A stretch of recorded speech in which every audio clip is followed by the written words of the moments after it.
Issue वही है जो अभी सेनेटर साहब ने जिस अंदाज से ट्रेजरी बेंचेस को धमकी दे के मुखातिब किया कि हम आएंगे तो फिर करप्शन की ज़रूरत नहीं है, मतलब आपके ऊपर इंतकामी कार्रवाई की जाएगी।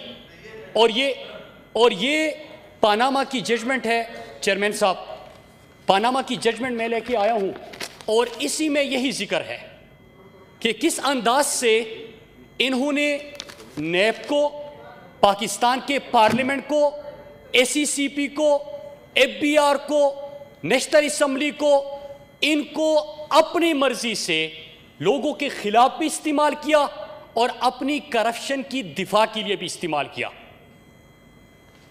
चेयरमैन साहब, यहां पे ये बात हो रही है कि मीडिया में लोगों के करप्शन के केसेस जब आते हैं उसके ऊपर बात होती है, पगड़ियां उछाली जाती है। जनाबी चेयरमैन साहब, मैं आपके सामने चंद जो UN, IMF, world bank, world economic forum, transparency international, इन्होंने जो कहा है मैं आपके सामने वो दस्तावेज रखना चाहता हूं और मैं इस हाउस में भी वो पेश कर दूंगा। उसमें क्या कहा गया है कि दुनिया के अंदर जमहूरियत नाम है ट्रांसपेरेंसी का, जमहूरियत नाम है अकाउंटेबिलिटी का, और बेहतरीन जमहूरियत के लिए मीडिया का होना ज़रूरी है। और वो नज़र रखते हैं हुकूमत के ऊपर, वो नज़र रखते हैं पॉलिटिशियंस के ऊपर, वो नज़र रखते हैं करप्शन के ऊपर। और दुनिया के अंदर तारीख गवाह है जनाबी चेयरमैन कि जब भी मीडिया ने कोई स्टोरी ब्रेक की है तो मैं आपके चेयरमैन साहब, मैं कोई गलत जी सेनेटर रुबीना खालिद, प्लीज क्यों इंटरफेयर करती हैं आप? टाइम आप जाया कर रही हैं उसका, प्लीज मेहरबानी करें जी चेयरमैन साहब, ये पानामा पेपर्स के बाद जो हालात थे, पहली बात ये कि क्या पानामा पेपर पाकिस्तान के नैब ने कोई प्रेस रिलीज जारी किया? क्या Panama papers ji please Keshu भाई, जी मुराद साहब, जी क्या ऐसी माहौल ना पैदा करें आप हाउस के लिए। मुराद साहब मास्क पहन ले। जी स्पीच में किसी ने मास्क नहीं पहना था। पहन ले, कोई बात नहीं। जी चेयरमैन साहब, बड़ी मेहरबानी जी, उनका बड़ा केयर करते हैं, ख्याल रखते हैं, उनको एहसास है, ठीक है, तो मैं शुक्रिया अदा करता हूं उनका। चेयरमैन साहब, पानामा पेपर्स पाकिस्तान के किसी मीडिया हाउस ने लीक नहीं किया था। पानामा पेपर्स किसी नैब के प्रेस रिलीज से दुनिया को खबर नहीं चली थी। लेकिन पानामा पेपर्स आने के बाद क्या हुआ चेयरमैन साहब? आइसलैंड का प्राइम मिनिस्टर रिजाइन कर लेता है, यूक्रेन से रिजाइन हो जाता है, फीफा का जो कमेटी का सरबराह था वो रिजाइन कर लेता है, ट्रांसपेरेंसी इंटरनेशनल के एक मुल्क के सरबराह रिजाइन करते हैं, 2-3 और मिनिस्टर इसके बाद रिजाइन कर लेते हैं। और पाकिस्तान के अंदर क्या होता है चेयरमैन साहब? क्या नैब ने कहा था या हुकूमत ने या इमरान खान के किसी तर्जुमान ने कहा था कि जब इल्म हुआ कि पानामा पेपर्स आ रहे तो उससे पहले आप एक इंटरव्यू ऑर्गेनाइज करें और उसमें कहे कि अल्हम्दुलिल्लाह हमारे हैं? आप कहे कि हमारी लंदन तो क्या पाकिस्तान में भी कोई जायदाद नहीं है? आप पार्लियामेंट हाउस आए, आपने कहा कि हुजूर ये है वो जराए, और जब जराए का पूछा गया तो बिल्कुल इसी किस्म की बात की गई, असासे आमदन से ज्यादा है तो तुम्हें क्या। जब सुप्रीम कोर्ट पहुंचे, मौका मिला कि तमाम बाहर की जायदादों का जिक्र आया है, आप इसके हवाले से बताएं कि ये पैसा कहां से आया, तो चेयरमैन साहब होता क्या है? कतरी खत आ जाता है। कैलेबरी फॉन्ट सब ने सुना होगा, आप जालसाजी के मुर्तकिब हो जाते हैं, JIT बनती है, मौका दिया जाता है। लेकिन हमारे यहां जवाब क्या होते हैं चेयरमैन साहब? जवाब ये होते हैं कि आपके बच्चों के ऊपर जमीन तंग कर देंगे, हमने हमेशा यहां पे रहना है, नैब की क्या मजाल। ये होते कौन है हमसे सवाल पूछने वाले? चट्टी का दूध याद दिला देंगे, पर काट देंगे, लोहे के चन्ने, ये बयानात दिए जाते हैं चेयरमैन साहब। ये नहीं कहा जाता कि हक हलाल की कमाई है और ये लीजिए जराए। चेयरमैन साहब, उसके बाद क्या होता है कि अदालत का फैसला आता है। अभी अदालत का जिक्र किया गया। अदालत के फैसले में कहा जाता है कि सादिक और अमीन नहीं, करप्शन साबित हो जाती है, असासों की तफसीलात सामने आ चुके होते हैं, मनी ट्रेल नहीं होता, एक्सपोज हो जाते हैं, सजा सुनाई जाती है चेयरमैन साहब। लेकिन फिर उसके बाद क्या होता है? अदालतों को आप निशाना बना देते हो, उसके ऊपर बात करते हैं। अब जरा इन केसेस के ऊपर आते हैं चेयरमैन साहब। ये लंदन की जायदादों के हवाले से कोई नया इंकिशाफ नहीं हुआ था। इसके ऊपर बीबीसी की डॉक्यूमेंट्री बन चुकी है, इसके ऊपर न्यूयॉर्क टाइम्स में आर्टिकल्स आ चुके हैं, from Pakistan to Park Lane via Panama, इसके डॉक्यूमेंट्रीज आ चुकी है। लेकिन चेयरमैन साहब, मैं सवाल करता हूं, सवाल यह है कि अगर यह खबर गलत थी तो दुनिया के अंदर तो बेहतरीन कानून मौजूद है, आपने उनको सू क्यों नहीं किया?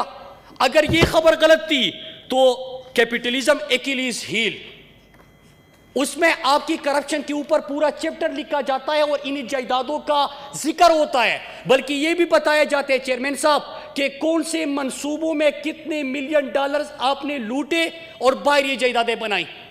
चेयरमैन साहब, उनको तो न सू किया गया, न उनके ऊपर सवाल हुआ, न कोई बात हुई। दुनिया की डेमोक्रेसीज के अंदर तो यह होता है कि मीडिया अपना काम करता है, वो नजर रखता है, बदबूदानी नजर आती है, स्टोरी आती है, उसका एहतिसाब होता है, लोग रिजाइन कर जाते हैं या उसके ऊपर केसेस चलते हैं, कन्वेक्ट भी हो जाते हैं, फिर भी यहां पे गम लेके आते हैं।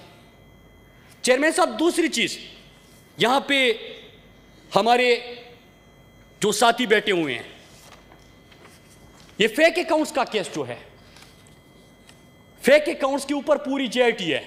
क्या यह केस इमरान खान ने बनाया था? क्या पिछले गवर्नमेंट के इंटीरियर मिनिस्टर के बयानात आपको याद नहीं? क्या उन्होंने इसके ऊपर पूरी तफसीलात कौम के सामने नहीं रखे? क्या उस वक्त इसके ऊपर बात नहीं हुई? लेकिन यह छोड़िए चेयरमैन साहब, न्यूयॉर्क टाइम्स में जनवरी 9, 1998 को आर्टिकल आता है और मैं लेके आया हूं चेयरमैन साहब। उसमें जिक्र होता है कि किस अंदाज से बाहर जायदादें बनाई जा रही है। स्विस अकाउंट्स का जिक्र है, सिरे महल का जिक्र है, हेलीकॉप्टर केस का जिक्र है, जहाजों की डीलिंग का जिक्र है, गोल्ड के हवाले से करप्शन का जिक्र है, पाकिस्तान के अंदर होने वाले जो उस वक्त की हुकूमत थी और मंसूबे थे उसके करप्शन का जिक्र है। एक एक चीज उन्होंने लिखी और उन्होंने ये भी लिखा कि कितने हजार सफात के डॉक्यूमेंट्स हमारे पास है और चैलेंज करे। नहीं चैलेंज किया गया। कैपिटलिज्म एक्यूलीज हील का मैंने हवाला दिया, इसके हवाले से इनके ऊपर भी पूरा चैप्टर लिखा गया और ये पूरी करप्शन की दास्तान लिखी गई। मैं वो बात नहीं कर रहा, लेकिन कैपिटलिज्म एक्यूलीज हील पेज 78 से 82 पे आप पढ़ लीजिएगा। उसमें यह लिखा जाता है एक पार्टी के शरीक चेयरमैन के हवाले से कि किस तरह जब हुकूमत पहली बनी मुहतरमा की तो उसमें कौन कौन से मंसूबे में करप्शन की गई और मिस्टर 5% उसको करार दिया गया। मैं नहीं कह रहा, कैपिटलिज्म एक्यूलीज हील में राइटर कह रहा है। मैंने नहीं कहा, मैंने नाम भी नहीं लिया, मैंने नाम नहीं लिया। फिर जी तशरीफ रखें तंगी साहब, तशरीफ जी मुराद सईद साहब। जी मुराद जी चेयरमैन साहब, जी चेयरमैन साहब, ठीक है जी, तशरीफ रखें जी मुराद साहब। जी चेयरमैन साहब, मैं आप तो मैटर ही नहीं करते मैं अब से क्या बात करूं। चेयरमैन साहब, कैपिटलिज्म एक्यूलीज हील में मैं पेज नंबर भी बता रहा हूं और मैं जिक्र नहीं कर रहा, मैंने नाम भी नहीं दिया कि मुहतरमा की हुकूमत बनी, पहले मंसूबे जो प्रोजेक्ट्स आए उसमें कमीशन जो लिया तो 5% करार दिए। फिर उसके बाद इन्वेस्टमेंट मिनिस्टर बने तो मिस्टर 100% तक वो गए और मिस्टर 100% करार देते हैं। और वो तमाम असासे जिनका न्यूयॉर्क टाइम्स के आर्टिकल में जिक्र था, वो कैपिटलिज्म एक्यूलीज हील में उसका जिक्र है, वो बीबीसी में उसका जिक्र है, वो गार्डियन में उसका जिक्र है। ये तमाम आर्टिकल्स मैं सामने लेके आया हूं, मैं किसी के ऊपर इल्जाम नहीं लगा रहा। लेकिन फेक अकाउंट्स की JIT भी बनती है। चेयरमैन साहब, आप क्या सुनते हैं? हमें यह सुनने को मिलता है कि नैब की ये मजाल, उनके साहबजादे आके कहते हैं कि ये होते कौन है मुझसे सवाल पूछने वाले। और वो फेक अकाउंट्स में JIT में क्या था चेयरमैन साहब? यहां पे ये बात होनी चाहिए कि सिंध की तरक्की का जो पैसा था, जो कौम के ऊपर लगना था, अवाम के ऊपर लगना था, वो किस तरह फेक अकाउंट्स की नजर बना और पाकिस्तान से मनी लॉन्ड्रिंग होके बाहर गया। चेयरमैन साहब, फिर उसके बाद एक और जुमात के रुकन ने यहां पे जिक्र किया और उन्होंने बात की कि हमारे ऊपर भी इल्जाम लगाए जा रहे हैं। मैं थोड़ी सी तफसीलात आपके सामने रखूंगा और अगर इनको इससे शिकायत हो या कह रहे कि ये गलत है तो इसके ऊपर हम प्रेस कॉन्फ्रेंस भी कर चुके हैं। जाहिर सी बात है कि नैब का सवालनामा तो आपको मिलता है, बारहा आप इनकार करते हैं, जवाब देने की बजाय आप धमकाते हैं। मैं वो चीज़ें सामने रखता हूं कि चेयरमैन साहब, क्या इसके बाद सवाल नहीं होना चाहिए? सवाल ये पूछे गए कि आपके ये असासों की तफसीलात है। चेयरमैन साहब, उन्होंने कहा ना कि कागज़ दिखाए, मैं कागज़ सारे लेके आया हूं। और पाकिस्तान के, पूरे पाकिस्तान के अंदर दुकानें, मार्केटें, घर, फार्म हाउसेस,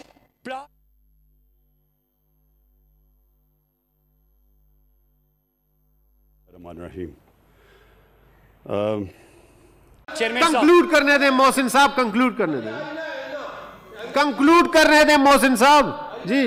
चेयरमैन साहब, जब ये नहीं माना किया ये दस्तावेज, तो उसके बाद क्या हुआ चेयरमैन साहब? इस तो मैं तो बात शुरू कर लेता हूँ, फिर उठ जाते हैं। अभी कंक्लूड करें जी, जल्दी करें मिनिस्टर साहब। सर 2 मिनट तो खामोशी से बोलने देना जी, कंक्लूड करें प्लीज। चेयरमैन साहब, चेयरमैन साहब, सेनेटर इसके साहब, बाद क्या मेरी होता है? गुजारिश है, इसके बाद ये क्या करते हैं? सड़कों पे निकल आते हैं, सर्कस लगाते हैं, मुल्क के पाकिस्तान फौज को, पाकिस्तान की अदलिया को, पाकिस्तान की पार्लियामेंट को निशाना बनाते हैं। कराची जाके उर्दू जुबान के हवाले से नाजीबा गुफ्तगू करते हैं, लाहौर जाके पंजाबियों के हवाले से नाजीबा गुफ्तगू करते हैं, क्वेटा जाके आजाद बलूचिस्तान का नारा लगाते हैं, जो अमन का बाढ़ है, जो पाकिस्तान में अमन लेके आया, उसको उखाड़ फेंकने की बातें होती है। चेयरमैन साहब, अगर इनका ये ख्याल है कि सेनेट और कौमी असम्बली इस चीज का नाम है, तो चेयरमैन साहब ये पहले भी नहीं देता और आइंदा भी नहीं देंगे। चेयरमैन साहब, NRO नहीं मिलेगा। चेयरमैन साहब, अगर कोई सवाल पूछते हैं, सवाल करे, सवाल करे। और बोलने तो नहीं दिया, लेकिन एक चीज है कि 2020 का साल जिस तरह एक तरफ इमरान खान की वजह से पाकिस्तान आलम इस्लाम की तर्जुमानी करने लगा, पाकिस्तान की मईशत मजबूत हो गई, पाकिस्तान की सयाहत को फरोग मिला, पाकिस्तान के तमाम इकनॉमिक इंडिकेटर्स ठीक हो गए, पाकिस्तान की सनत बहाल हो गई, सेहत इंसाफ कार्ड का इजरा हो गया, गिलगित बल्तिस्तान में आपको शिकस्त हो गई, तो इसी तरह 2021 आपका जारी रहेगा। सियासी thank you ji, thank you और इंतखाबी अमल में। खान कागड़ जी, मुराद साहब कंप्लीट करें जी। जी आपने मुझे कहा चेयरमैन साहब। जी मुराद साहब बोलें जी। चेयरमैन साहब, जिस तरह सियासी और इंतखाबी अमल में 2020 में शिकस्त हुई, जिस तरह 2020 में NRO नहीं मिला, जिस तरह 2020 में ये रहे आपके इस्तीफे फिर मुकर गए, जिस तरह 2020 में आपको आवाम ने मुस्तरद कर दिया, 2021 में मुस्तरद किया जाएगा। लेकिन एक कमिटमेंट कर ले चेयरमैन साहब, इस ऐवान को अवामी मफाद के लिए इस्तेमाल किया जाए, अवामी इशूज के ऊपर इस्तेमाल किया जाए, नेशनल इशूज की डिस्कशन के ऊपर इस्तेमाल किया जाए। यहाँ पे बैठ के कि ये मीडिया हमारी ट्रायल कर रहा है, thank you ji. Senator Usman Khan गलत है, अदालत। चेयरमैन साहब, थैंक यू मुराद साहब, थैंक यू जी।